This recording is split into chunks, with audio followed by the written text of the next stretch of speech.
Welcome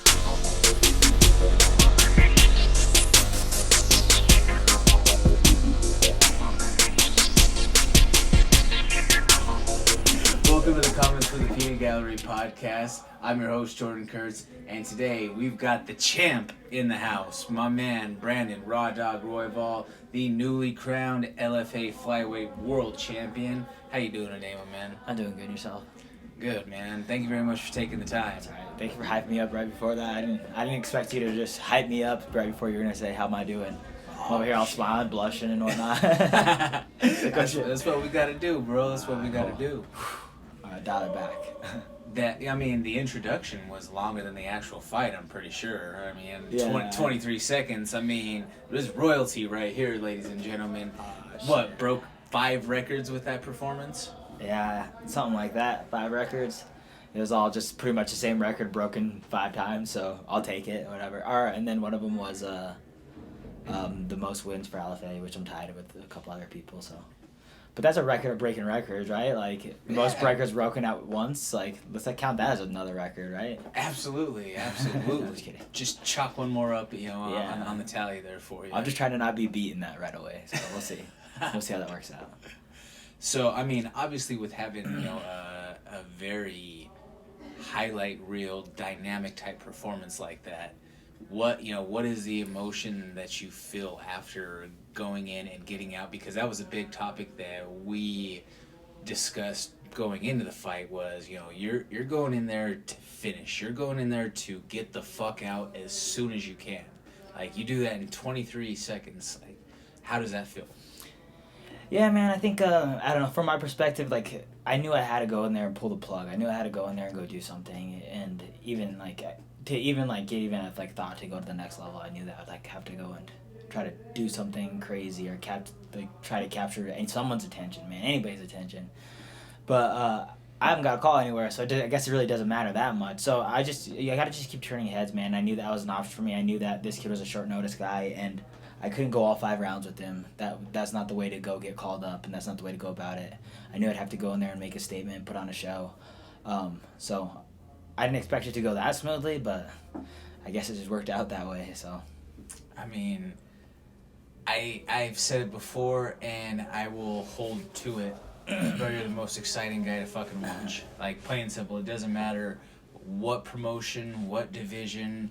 It does not matter. You are the most exciting fighter to watch. Your style is unlike anybody else out there. You're fucking violent from every position that you could possibly be.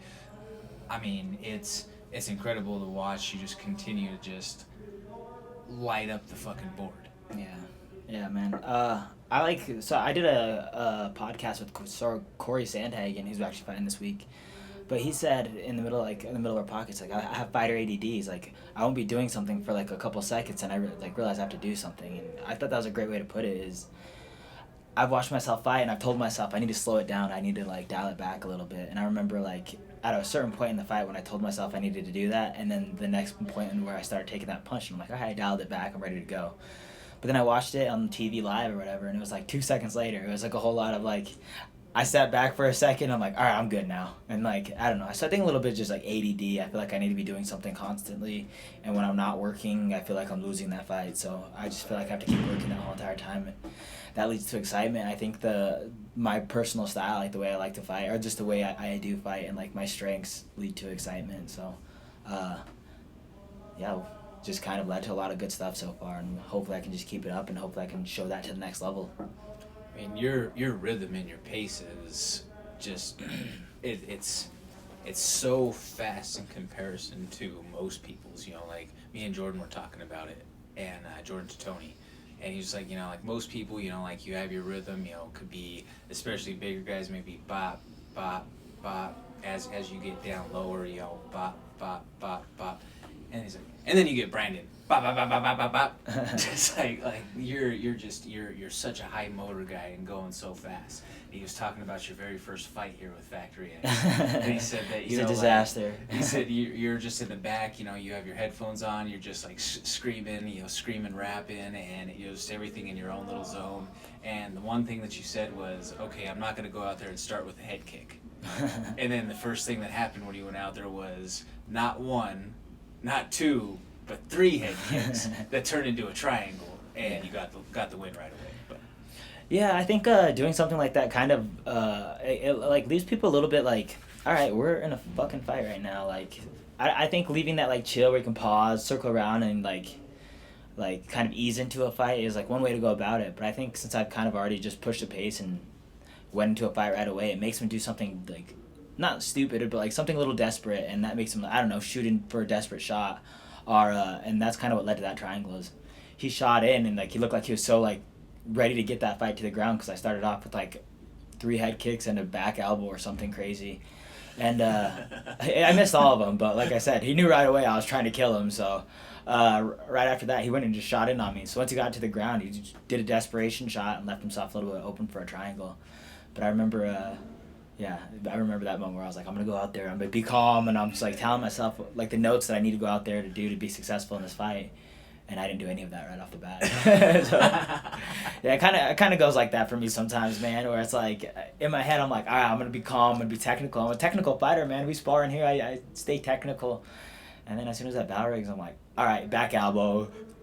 I don't know, dive and jump into a knee, jump into a kick. I don't know what the hell I'm doing, man. I just kind of go with the flow out there, and sometimes it works out. Sometimes I get taken down, and then I can go from there. just bring out that hood violence, bro. I mean, this last fight, flying knee to scissor kick to triangle to omoplata, back to triangle, then to lock it up with the armbar. Yeah. All in 23 seconds. Yeah, man, but like that's like so I think about that too, but like I don't know, man. I've been doing that combination since I was a little kid. Like that's nothing. Like that was like literally like everything I've ever practiced since I was a little kid. Just like and like he wasn't necessarily doing anything wrong. He was defending it right, but like I already just knew the next option. I knew that if he turns in without bringing that arm in, I have a triangle. If he turns in and brings that arm in, what he should do is I attack that arm immediately, and like that's exactly what I had to do. And I knew exactly like. I knew me throwing that kick and missing completely, I put myself right on my back, and I knew it was like, I can't chill here for the rest of the round. Like, it's not an option. So right off the bat, I had to create a little bit of a combination to either make some space to get up or hopefully submit him or anything, really. So just me knowing those things going into all that and doing what I did and him doing what he did kind of led for all that to kind of play into my game, really. Like I said, I just kept attacking from right off the bat. I don't think he expected that kick to come flying at him, and so once we hit the mat with it, I think he was a little bit of like, all right, we're on the ground, I'm good, and I was already on to the next attack right there. So, like I said, I knew what I was like opening myself up to. I knew that if he had that single leg and I threw that kick, chances are if I overcommit or if I undercommit, I'm gonna land in a triangle position because he has that single leg. So I knew that triangle was coming. So as soon as I threw that kick and I ended up back in my guard, I was closing up that triangle if his arm was in or not. But I was going for it right off the bat and just setting up that angle just so I can set up those next combinations or hopefully get the triangle. But that didn't work out really well. He defended really nicely, and then once he was escaping, then I'm like, all right, the next option he's going to give me is going to give me that arm, or I'm going to have to take it a little bit, you know? So then I isolate that omoplata. Once I isolate that omoplata, he's either going to jump over me, which I wasn't going to allow that as an option. I had to throw my arm over. Or he's going to have to turn back into me and either get triangled or put his arm through. And that's when I can start going for arm bars and sweeps and such thing as that. So this is like almost basic jiu-jitsu stuff that I've just been doing for years, just combos I've been attacking for years, and like I said, it pays off all the time. It's weird when I actually catch some of these MMA fighters in actually these fights and like just basic combinations. I don't do anything too crazy or too complicated or something that I don't know, I wouldn't expect any other brown belt in jiu-jitsu to know at this point in their life. This is stuff I've been doing since a white belt. So like I said, when it works out that well, man, I'm super surprised, I'm super happy, but like I said, at the same time, it's not anything I haven't practiced. I wasn't like, I mean, I was like a little surprised by the whole thing, but I wasn't expecting like, once he got on top of me, he's going to pass my guard and do this and that, man. I was expecting like, all right, now I got this attack, now I got this attack. All else fails, I create enough space to get up. Like, so, like I said, just attack's always kind of been a little bit of my style, and especially when it comes down to that jiu-jitsu off the back, it's like I can't chill there. I lost every single one of my fights pretty much from there. 3 fights out of the 4 fights I've lost because someone's on top of me and I didn't do enough off my back to get up or enough off my back to submit him. So I knew right off the bat, it's like, all right, we gotta go, man. So what was the feeling, describe to me how you felt just personally, one as a fighter, but two as a fan of the game, to get the praise and to be reshared by someone like an Eddie Bravo. Yeah, I think that was like probably the coolest part about it. Just getting reshared by Eddie Bravo. Look at that. That's like a little kid smile right there. Hey, Like, no, like, so- Eddie Bravo, yeah. So when I first started jiu-jitsu, we had this coach named Scott Miller, and Scott Miller's now with Factory X a little bit, but he's my jiu-jitsu coach in the morning classes too. So I started off with him, and he had this funky jiu-jitsu style, and like it benefited me right away. But he's told me like, oh, it's 10th planet, and this is like, I guess YouTube was probably around for a little bit then, but like I was just getting into YouTube, and so I started googling this Eddie Bravo dude, and like the 10th planet system, and I think it's pretty much got me by in most of my fights. I think my whole amateur career, I'd throw up rubber guard, pass it over to omoplata, and get that triangle somewhere along the lines, So my whole amateur career was like triangle after triangle, but all 10th planet type stuff of, all right, I'm attacking here, I'm going high guard, and using that. So to get someone like to get any like noted, like anytime someone sends me a nice message on Instagram, it's just like, I don't know, man. It feels like, I don't know. I'm like, people actually care, or like, are like people even like notice what I'm doing, or any of that stuff. So it's just super rewarding, but to get it by someone that you've looked up to forever, and like I was watching his Metamoris match the day before just to get pumped up. Like I knew jiu-jitsu would probably ultimately benefit me. I knew that guy's game plan was to get me to the ground. So just going over the stuff that I was going over since I was a little kid, and it's like, all right, don't forget that. I need that arm tucked in here, and just. Like I said, going over the game plan, but mainly just like I said, just creating that routine. I've been doing the same exact thing, been watching the same guys, and it's changed up a little bit. But like I said, I've been watching those Eddie Bravo videos on YouTube since I was a freshman in high school or something like that. So yeah. Like I said, it was nothing. Like I said, I don't know. It was just super rewarding. Probably the coolest part about the whole fight, honestly. The belt's cool and all, but I don't know. Just to get noticed was pretty cool, man. Said, just feel like, I don't know, like I said, I felt like I don't know, I just made someone proud that didn't even know who the fuck I was, or has no business to know who I am, Well, you're a big hockey fan too. You also got to meet a couple of, or they came here to meet you. They came to the gym to meet you with Scott Parker, McGrattan. Yep, and McGrattan, Yeah, man. What's that sort of feeling like? That was super cool. It was like a nice little I keep in contact with a lot of my hockey buddies, and just to even show them that picture, or my dad that picture, they were super stoked about it. I was super stoked about it, man.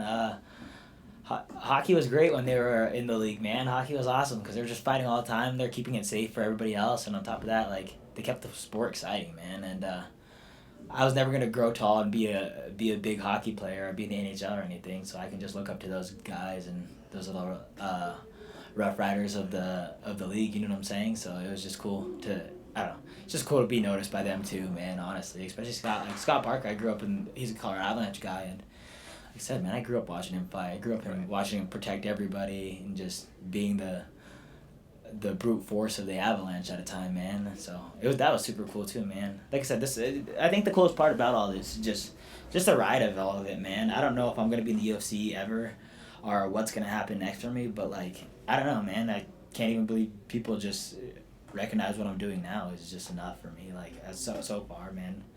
I get my own little high from it. I get my own little like buzz from the fight, and like I said, now that's already like wearing off. It's 2 weeks later. It's already gone actually. 2 weeks later, but like that whole last week, you're just like, fuck. I need to get back and do this again. I need to go make a statement. I need to make something happen right now. And like I said, so I'm already like over the buzz. I'm over the belt. I'm over all that. I just want to make the next thing kind of happen for me, because I don't like sit around waiting, being told, all right, well, maybe if someone falls out, then you're going to be in it. I don't like that. It makes me uncomfortable, So, like I said, I just want to make the next thing kind of happen for me and try to get that buzz back and maybe go to UFC or maybe fight a top contender or anything, Now, you've mentioned some of the attention. I've got to ask this.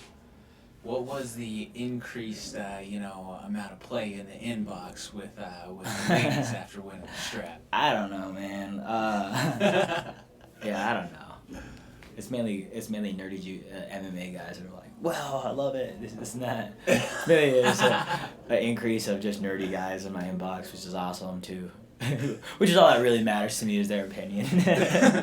Well, that's fair enough. That's fair enough there.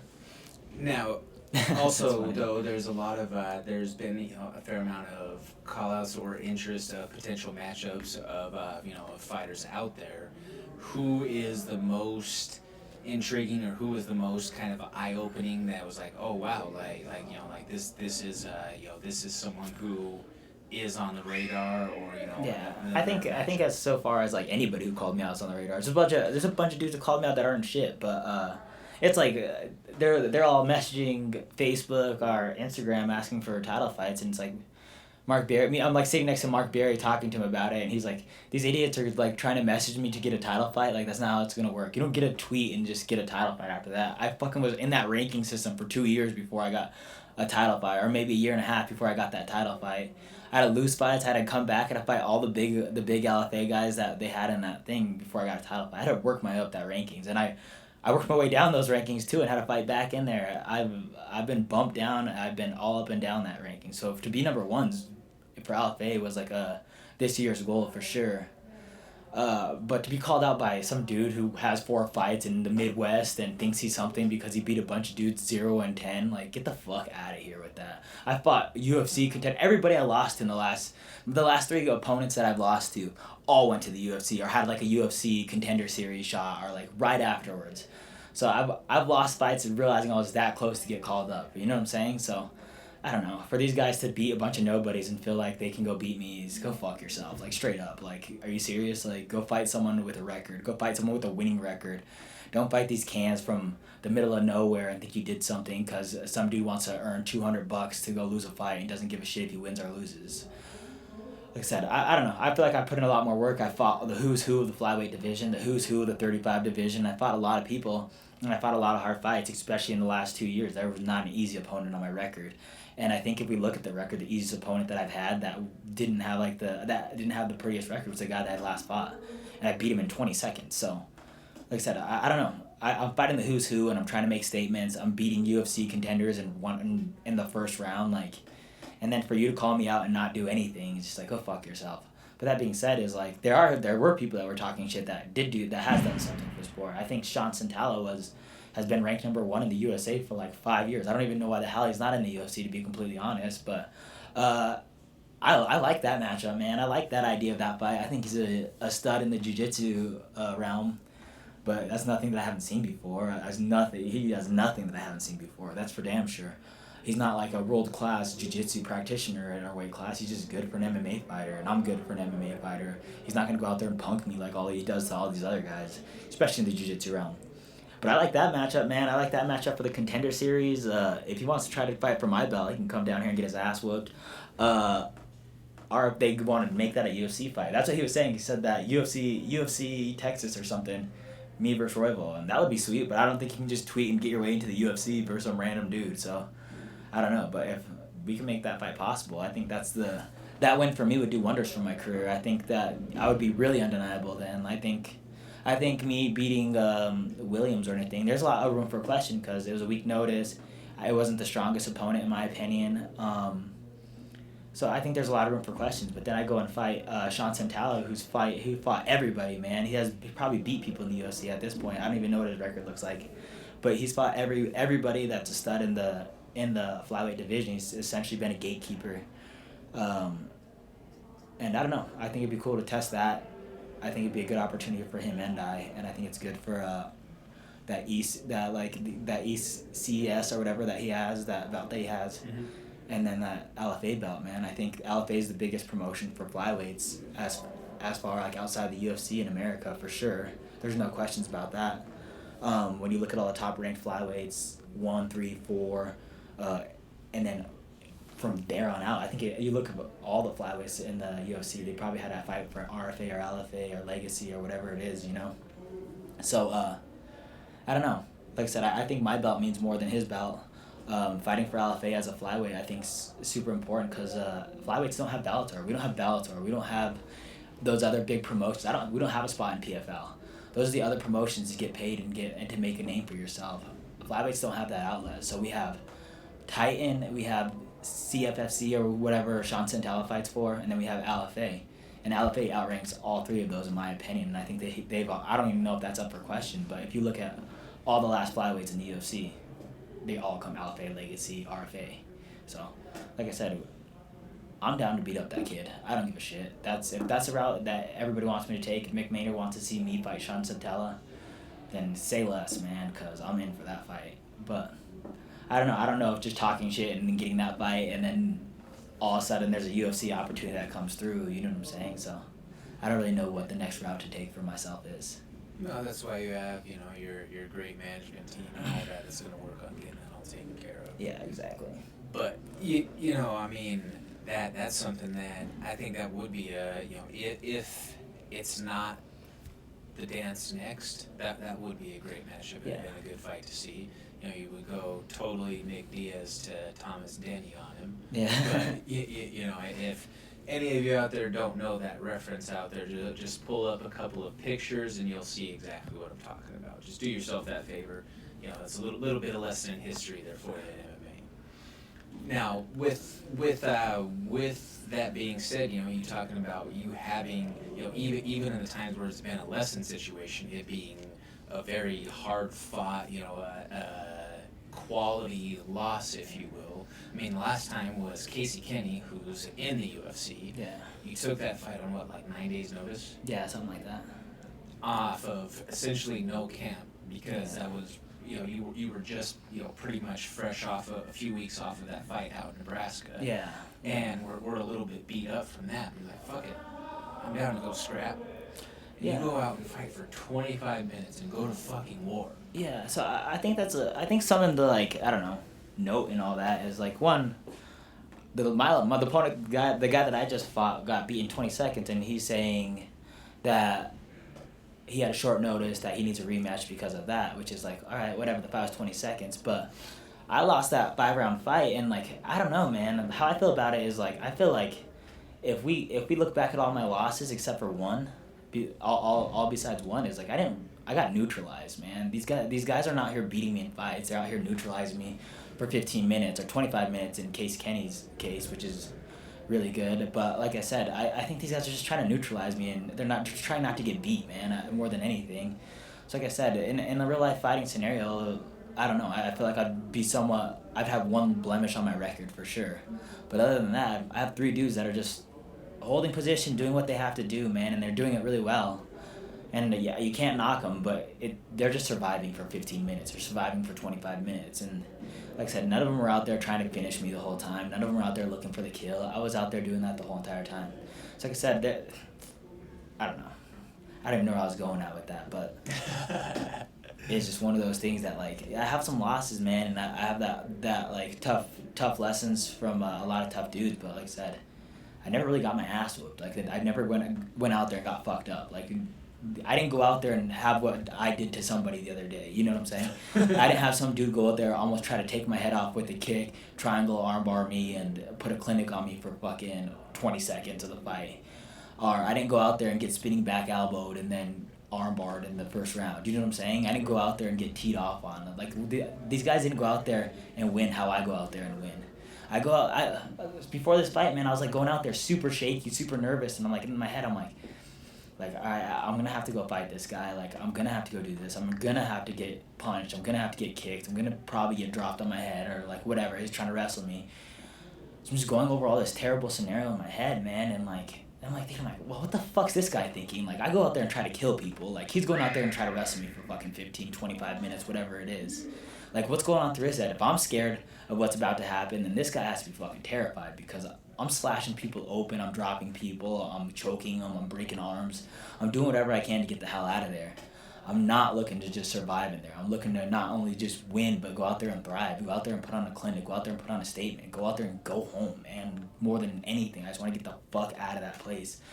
More than anything in the goddamn world. I just want to get in and get out. I want to go home. I want to fucking go hug my parents. I want to go fucking see my friends. Go see you. You know what I'm saying? Just towel my corner and just chill for the night, man. I don't want to be a part of that thing anymore. But like I said, these guys are over here hoping that they can last 15 minutes. You know what I'm saying? Hoping that they can last 25 minutes. And like, that's not me. That's not who I'm going to be out there. That's not anything that I've ever stood for. So I don't know, man. I had these lessons, but at the same time, like, the lesson that I've learned more than anything is that these guys aren't me. These guys aren't out there trying to kill me. These guys don't have the same bad intentions that I have. So, fuck them. So there was a little bit of theatrics at the weigh-ins. Yeah. You know, with him getting up in your face that way. How much did that add fuel to your fire? I don't know, man. I like, more than anything, I just thought he played that really well. If like, more than anything, like, in my head, I was like, all right, I'm gonna block him out of this weigh-ins. I'm gonna show how long I am. I'm gonna show how much bigger I am than this dude. I'm gonna strut on him right now. You know, I was like, I'm pretty much gonna flex on this fool and just let him know right off the bat. He wasn't having any of that, man. So as soon as they called us, he walked right past my fist, and I was like, uh-oh, what's he doing? And next thing you know, he's in my face, and I was like, oh, well, I didn't see that coming at all, man. So I thought, if anything, man, it was just really well played. You got real street real quick. Yeah, well, I had to raise up on that fool. You can't let him go win that one. It went from just being out here, you know, with holding this to like, like, yeah. It's like, That's exactly, man. He got on my face under that buck, man, and I had to raise up on him for sure, man. I definitely had to just get tall and, like, flex on that fool, but, like, I didn't see it coming, man. I thought it was really well played. I wish I would have saw that one coming, so I'd been a little more prepared for it. But, like, in my opinion, I always play out how weigh-in should go, especially Alpha gives you that, like, 6 hours in between weighing in and then actually, like, doing the fake weigh-ins or whatever. So, or the mock weigh-ins, and I would kind of, like, plot. I'm like, all right, well, I'm longer than him. I'm going to get his fate. Like, you know, or, like, whatever it is, you know? Like, that's the first, besides making weight, that's the second battle is, like, weigh-ins. Like, all right, let's have this stare off. Like, let's see what you got. Like, let's see if I can see any fear in his eyes or whatever it is. And I don't know, man. He got in my face, and I was just, like, a little more taken back than anything. I was like, oh, shit, all right, well, that's how he's going to play it. And, like, apparently he does that to everybody, but I didn't see that coming at all. So I thought it was well played, if anything, man. It's a good call. I would, like, if I knew if I was him and I knew what I was about to do to him, because I was going to stay super long on him, I would have done the same fucking thing, man. I would try to, because I was going to cut him out of the picture, put my fist right in his face. I was like, I'm ruining this. This is my show, and I want everybody to know this right off the bat. Like, I wanted to make that statement. And he said, fuck no. He said, not happening up in here, bro. I mean, that's some vet gamesmanship, though, for sure. Yeah. I mean, that's where that, almost 50 fight record comes into play. Yeah, it worked out really well for him, right? Too. Well, at the end, right. But I mean, but just the fact that, because some people might have been a little bit more thrown off or rattled by just the fact that, like, oh shit, he did something that I wasn't expecting. Yeah. In this sort of scenario. That was a smart move, man. Kept me on my toes. An emotional state. Yeah. But that portion was good, but there's levels to it, man. Like you're at a level that is just beyond what these cats are right now. Yeah, I appreciate that, man. I You so really are. Yeah. It's something that's, just like saying, it's so entertaining to watch because they, just like you said, like, they're just hoping to survive. Like, you're going out there to fucking kill. Yeah. And so, again, like, the ride of the emotion, like, for, like, watching you in a fight and watching you go, it's just, it's a thrill in that sense. And then, too, just, like, seeing your emotion, the way that you come out there, and the way that you fight with it, and just, like, the emotion when coach is picking you up, like, editing some of the photos, like, just seeing the emotion in your face and everything, like, I'm not gonna lie, like, you start feeling some type of way, you start feeling charged up, like, with that, you know what I mean? Like, it was awesome to watch, and then just, awesome to be able to see right there. Yeah. I 100% feel like anytime I fight, or like anytime you see me fight or whatever it is, it's just like you see a little piece of me, man. I poured my whole entire, like, life into this thing. I made so much sacrifices.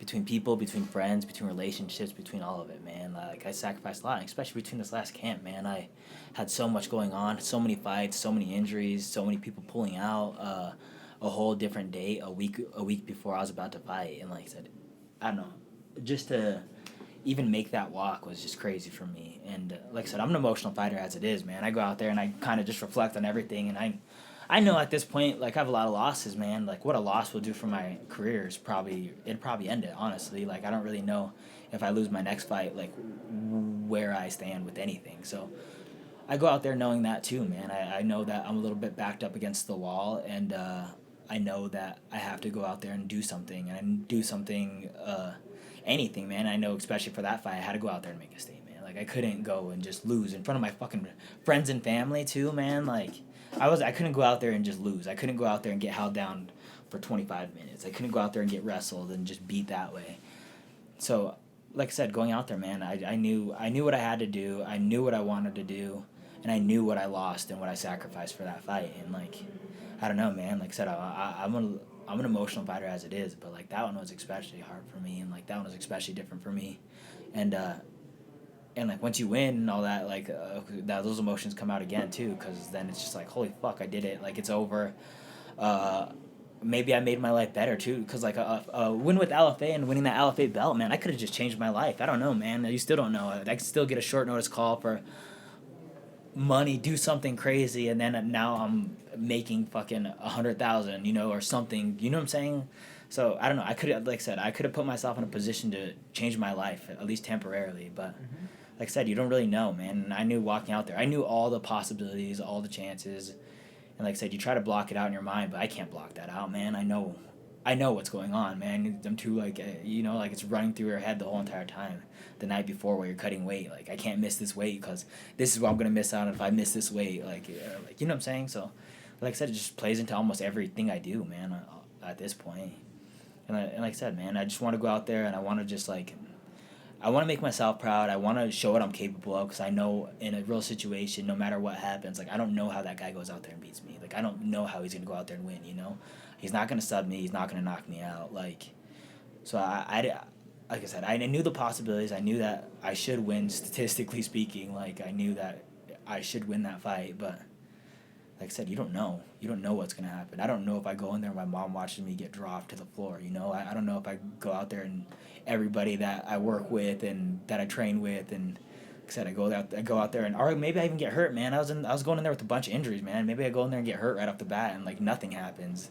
Like I said, all of it would have sucked, man. So like I said, I'm glad that I won. I'm glad that it's over with, and I want to go back in there and fight again. But at the same time, I already know what the loss, what's gonna come with it, man. I already know that the next fight for me is gonna be huge. It has to be huge. There's no way that it's gonna be like just a nothing fight. So the next fight for me is gonna be career making or breaking, and then I also know that, fuck, man, like I can go out there and get hurt. I don't know, man. It's just, like I said, it's an emotional roller coaster, man. I've sacrificed so much for this sport. I've been doing the sport since I was 16.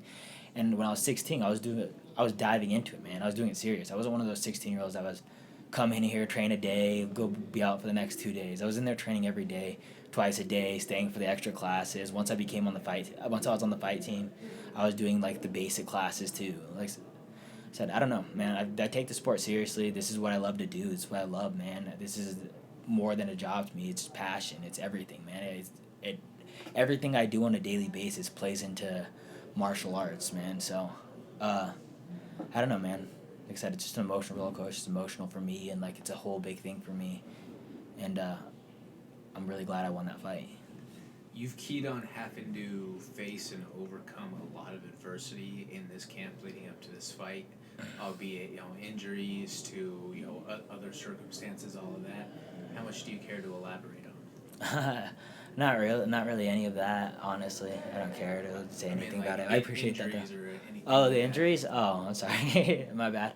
I was popping my shoulder out of place, so I have a bad labrum, and my shoulder was like dislocating pretty much every time I'm wrestling or doing anything super intense, and you have to dial everything back, man, because either it's going to keep popping out of place or you're going to have to build up that muscle around it and build up that muscle itself. So I had to dial it back majorly and just run. So pretty much my whole entire last 3 weeks of training was just running every time. And then I'd do a little mitt work the last week of the fight once my shoulder started to build up again and get a little stronger. So that was kind of like... It had me a little worried in that fight that I could pop my shoulder out. But I also knew that I could pop my shoulder back into place now. I knew how to do that. And we're practicing fighting one-handed, so I knew that if I was going to have to just fight him with one hand, man, that's how we're going to have to fight it. So, like I said, and then... Yeah, and then that's... Oh, yeah, I forgot about that. The nose injury, man, so I broke my nose, like, really early on into that camp, and like, the nose injury is nothing, because I've broken my nose before, and as a fighter, you just kind of have to deal with that shit. Like, there's nothing you can do besides wear a cage, and I'm really claustrophobic, so that wasn't happening. So there's really nothing I could do besides just try not to get hit. But I broke my foot. I broke my foot like 2 weeks after that. Try not to. Yeah, I mean, in a practice where you're going against elite opponents. I train with yes. all studs. Yeah, and they still couldn't hit me. No, I'm just kidding. They still didn't do shit. No, I'm just kidding. But obviously, one of them broke my nose, so that sucks. I mean, that was kind of a freak circumstance, though, too. He's just a good guy, man. He's just a guy. It was good timing on that knee. Yeah, it was super good timing. So I got kneed in the face when I shot in. So that's just two things that should never happen: is me shooting in on someone and then, I don't know, me having my face that low. But I don't know. Whatever. I deserved it. I had it coming. I got kneed in the face. My nose broke. It looked really bad. I couldn't talk for without like my nose sounding all plugged for a little bit. But yeah, that's nothing, man. It's just it's just a nose. But I broke my foot. And when you break your foot, man, that's I have to kick. I have to bounce around on my feet. I'm a flyweight. I depend a lot on movement. So I can't go against these big 45ers and 35ers and whoever I have to go against and stay right in front of them. I have to move the whole entire time. So that sucked. And then playing into that, like 2 weeks later, I popped my shoulder out of place, and all I can do is run on a broken foot. So my foot's still broken, but it's definitely healing now, especially with the downtime after the fight, too. So, but... Like I said, I could run on it. We got through it. We won the fight, and that's all that really matters in the long run.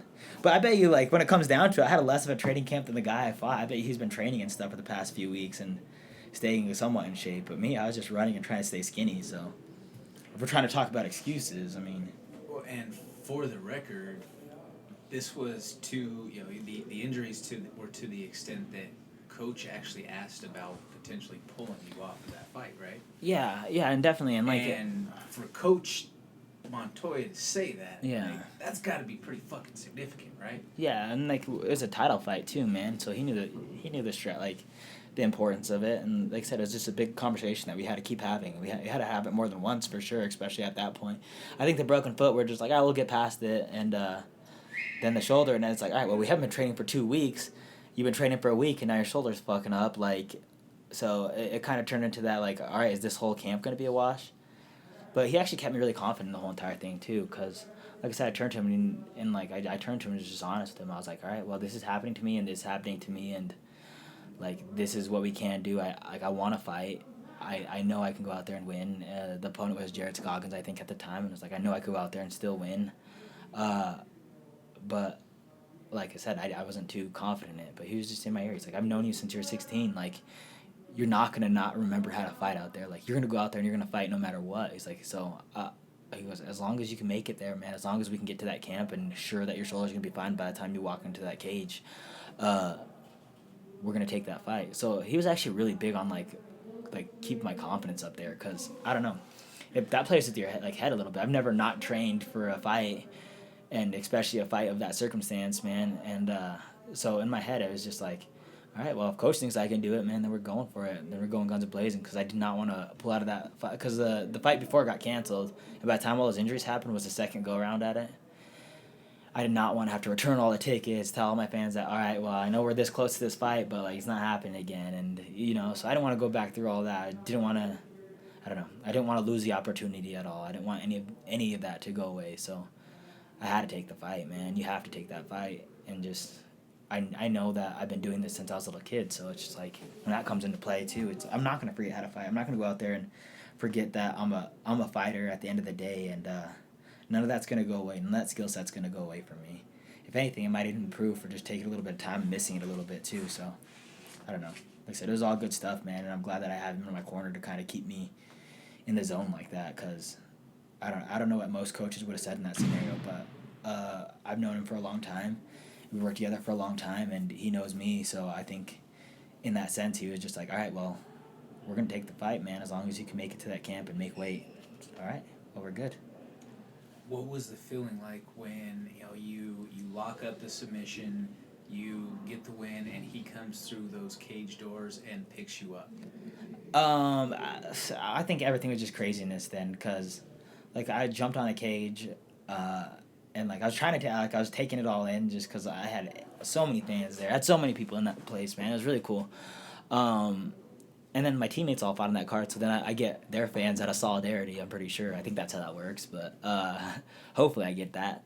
But like I said, I think that the whole building was probably going for me, except for like his corner, you know. So um, I was taking that all in, and then like it was mainly just like, wow, I just won that fight. Like that wasn't bad at all. And then he turns to me and goes, "You just became a world champion. You just changed your life." And like kind of set in too, man. And that's when the emotions started to kick in because you don't really think about what happens with that win, you know, or what could happen with that win, because nothing's happened yet. But what could happen with a win like that? You know what I'm saying? So once he said that, it kind of like put me back a little bit, and I'm like, fuck, man, maybe I can get called up to UFC after this, and like, you know what I'm saying? So like all that kind of kicked in too, and that turns into big emotions too, especially after like such a shitty training camp. You know what I'm saying? Like, Okay. so yeah, I don't know. Like I said, he kind of just set the record straight and just kind of put it in perspective for me, and then he told me right off the bat, he's like, you need to fucking call to Mick Maynard right now, and just kind of gave me. Like I said, it's just cool to have a guy like that in the corner because he like he's set in stone of what I just did, and like gave me like a, I don't know, I'm on that drug right there, so I didn't realize what exactly just happened, you know. And then he gave me the right guidance because I'm still on that drug and I still say all the dumbest shit possible on the mic as of right now. And then he's just kind of like, hey, you need to go do this and you need to address this right off the bat. And I was like, all right, thank you, man. That's what I need to do. You're absolutely right. And so I probably wouldn't have said anything. I do have to say that call out or you rocking the mic and taking advantage of that opportunity after the fight, amazing. Yeah. You liked it? Good. Because sometimes I cringe every time I hear myself talk. I'm like, oh my God, why is this happening? Like, it was just the way that you did it. It was so, and I mean, granted, I'm very biased just because we are close. You know, we're all boys, we're all friends. With any of you guys, with that sort of thing.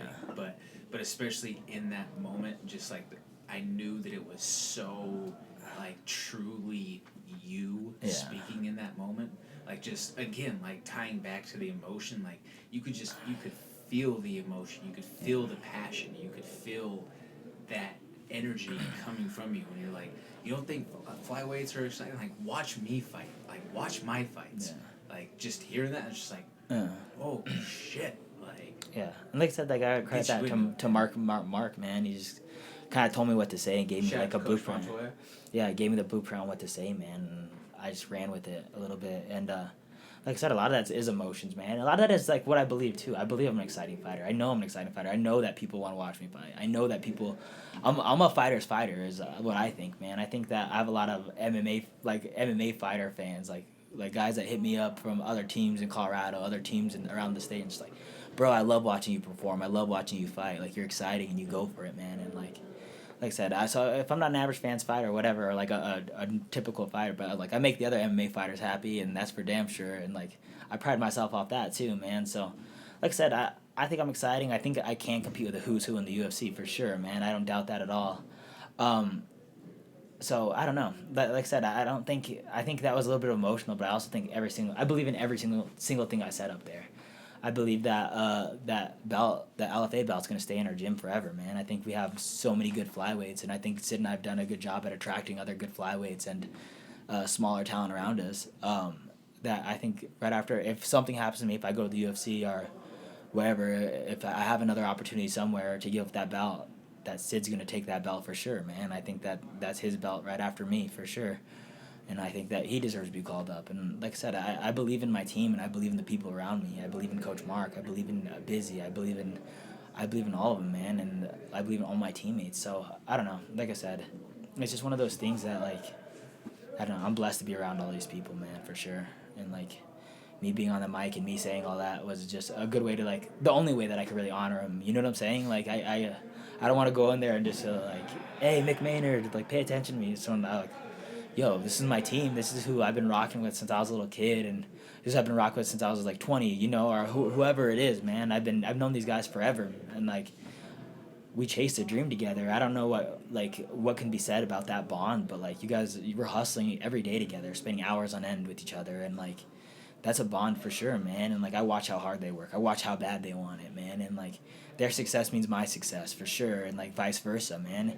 If I can get us to the UFC, if I can get in the UFC door and make a plug to Sid or something, maybe that is a career difference for him. And like if that's a career difference for him, that's definitely a career difference for George getting that LFA belt. He's like, oh, I train with these studs, you know. And like I said, man, so I don't know. Any chance I can get to shout out my team or whoever's helped me, man, is definitely something I want to take the opportunity to do, man. So I'm glad that I didn't go in there and just make it about myself because uh, it's not about me, man. It really isn't, man. Those guys just do so much, and I wouldn't even have a chance. Like how I fight represents them. You know what I'm saying? So I take great pride in that, man. I take great pride in knowing that I'm a Factory X fighter. Factory X fighters are exciting. Factory X fighters are good wrestlers, good jiu-jitsu guys, and good strikers, man. And like I said, I go out there and I wear that with pride. I 100% wear that with pride.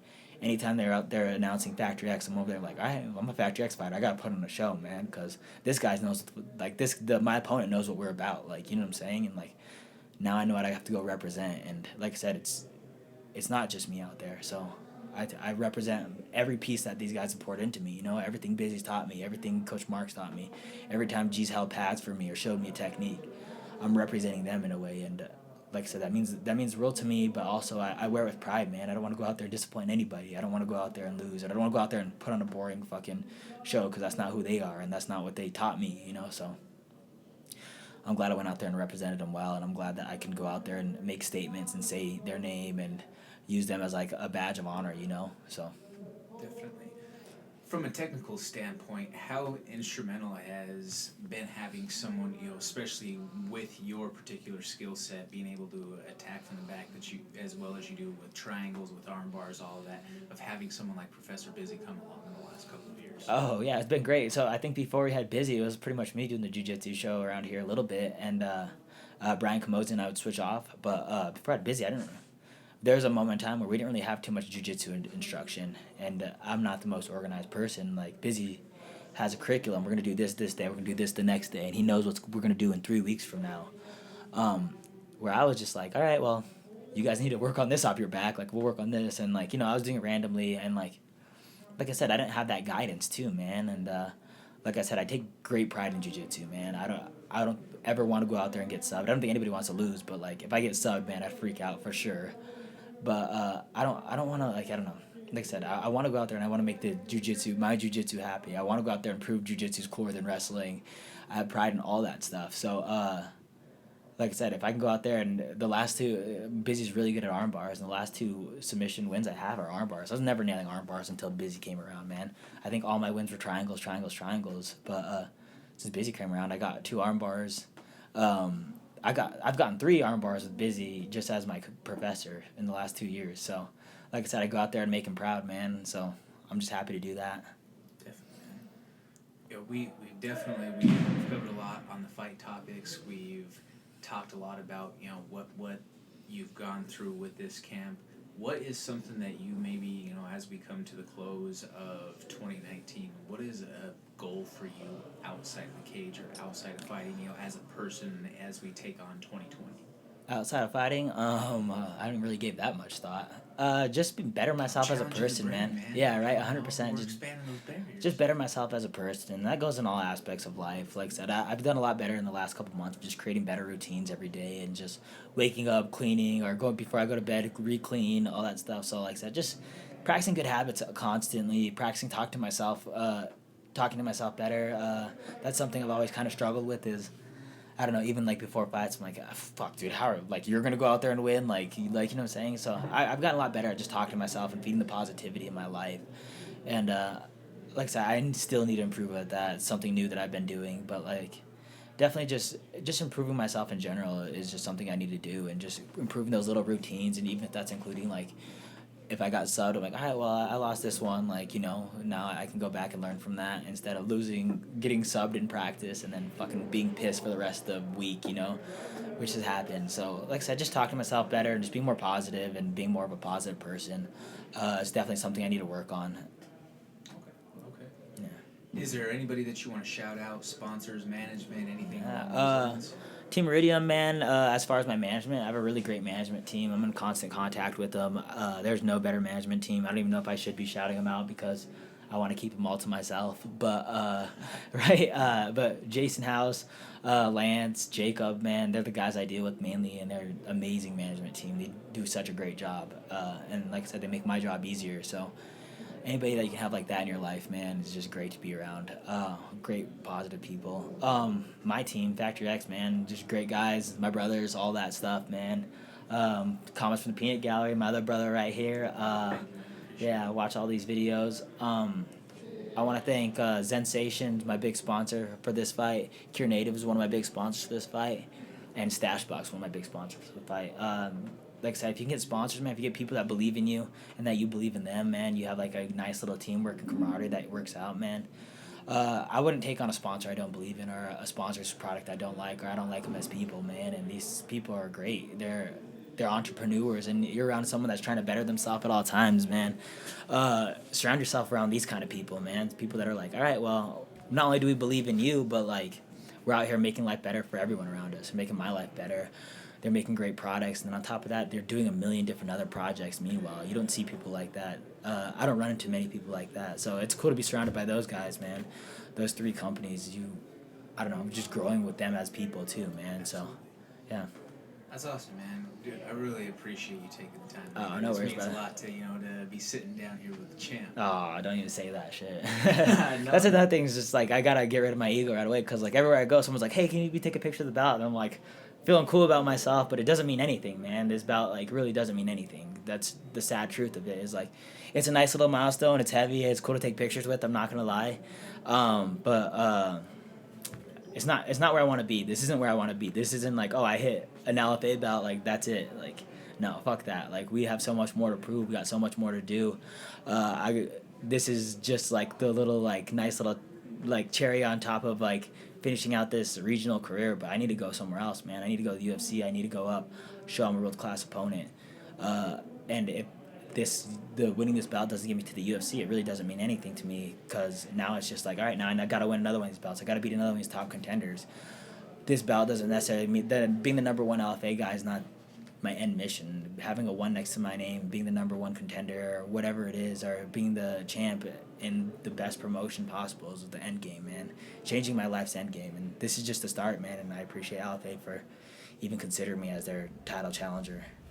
Yeah, I do have to tip my cap to you, LFA. Yeah, that belt's so nice. That is a very, very nice belt. And that son bitch is heavy. I know, it was like 50 pounds. I'll tell you what, bud, like when I was trying to set this up here, like it was like, holy shit, what can we set it on so it doesn't like knock everything over? Yeah, Ed Soares like try to put up my belt. I'm so skinny, man, especially when I make flyweight. I don't have an ass to like carry the belt.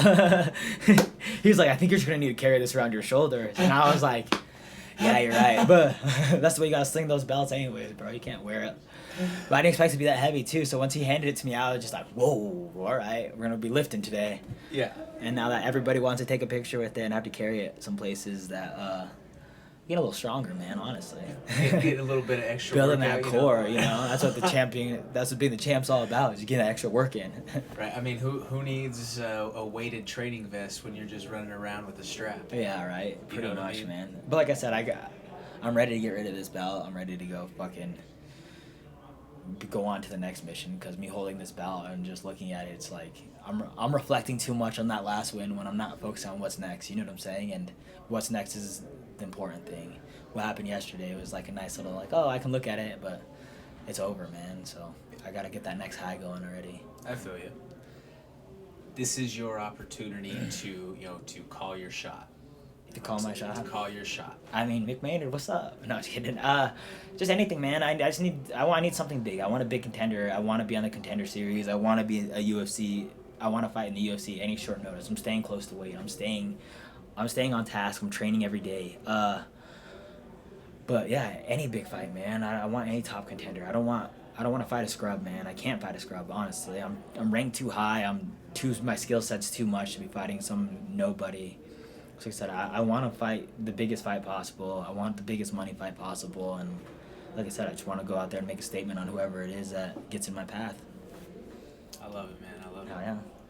Dude, again, like I say, I can't thank you enough for giving us the time here to come on and just kind of chat and open up about the experience of the fight, all of that. It was awesome to be around and to be a part of camp. To do the Road to video that we did together, and then just to share that moment. Like I'll never for the rest of my life forget the night of spending that time in the locker room afterwards, after winning the belt. Just like I say, that's something that means a lot to me on the sentimental side of just being around and just seeing you succeed. Like I don't know, like it's hard for me to completely put it to words, but like I see how hard you're work, there. like, You see what we do every day, people. man. You see us like put in that hard work and make the sacrifices, and like I think everybody saw the sacrifice I made this camp that was close to me, including you. It's just like a lot went on in my camp, a lot went on in my life, a lot changed in my life, and like I said, if I would have lost that fight, fuck, dude, I don't even know what I would have did next, man. I was just fucking, I was just that fight meant too much for me to lose, man. So I'm glad it worked out, and I'm glad that I'm surrounded by great people in the process of it, because like I said, I wasn't, I don't know, like I said, I'm just glad it worked out, I guess. Oh yeah, absolutely, man. Well, this is the Comments from the Peanut Gallery podcast. I just want to throw a quick couple of shout outs from our end out there. I want to throw a quick shout out to Performance MMA. If you go to www.performancemma.com, give a look at any of the training gear needs that you could possibly want out there. If you use the promo code CFTPG on any applicable items, that's going to get you 15% off. Also check out Pure Spectrum CBD, www.purespectrumcbd.com. If you use the code CFTPG10, that's for sure going to get you 10%. But with it being the holiday season, keep your eyes out, because there are some different promotions that are going to be going on, and that code will be good for different values throughout the holiday season. So just give that a look, see what you like along those lines. Definitely going to give you some benefit on that end. Check us out online, www.cftpg.com. Follow us on Instagram at Comments from the Peanut Gallery. Thank you so much for following along, and we definitely appreciate your support. Brandon, thank you for taking the time today. Thank you, brother. I really, really appreciate it, man. Hell yeah, brother. This is Comments from the Peanut Gallery podcast. Signing out. Hell yeah. Thank you, brother. Thank you. Appreciate that.